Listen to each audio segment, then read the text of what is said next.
त्वरित त्याला उद्याच्या उद्या फाशी द्या अशी मागणी केली होती.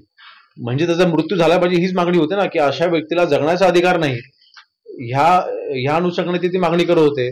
मग अशा व्यक्ती जर का एन्काउंटर झाला असेल, मग त्याला तुम्हाला पाठिंबा द्यायची गरज काय, किंवा त्याला वाचवलं पाहिजे होतं का असं तुमचं म्हणणं आहे का? म्हणजे ही दुटप्पी भूमिका आहे. विरोधकांना एखाद्या लहान मुलीवरती झालेल्या अत्याचाराचं राजकारण करायचंय, ह्यापेक्षा मोठं दुर्दैव कुठलं असू शकत नाही. आणि मला वाटतं घृणास्पद हे त्यांचं म्हणणं आहे. आणि अशा व्यक्तिवांकडे आम्ही दुर्लक्ष करतो. महाराष्ट्रामधली देशामधली जनता जाणते की जो एन्काउंटर झाला तो योग्यच होता आणि अशा व्यक्तीला जगण्याचा अधिकार नव्हता. आणि आज त्या मुलीला, त्या कुटुंबाला न्याय मिळाला याचा आम्हाला समाधान आहे. संस्थेला जातो आणि बघा, संस्था कोणाची आहे, त्याचं संचालक कोण आहे, मग मुळात फाशी झाली असती तेव्हा पण ती व्यक्ती मृत्यूच झाली असती ना.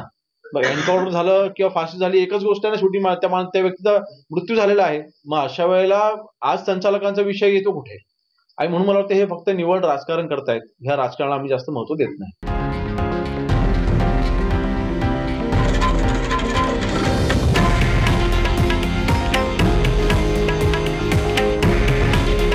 हे आहे देशातील नंबर 1 न्यूज नेटवर्क आणि आपण पाहत आहात TV9 मराठी.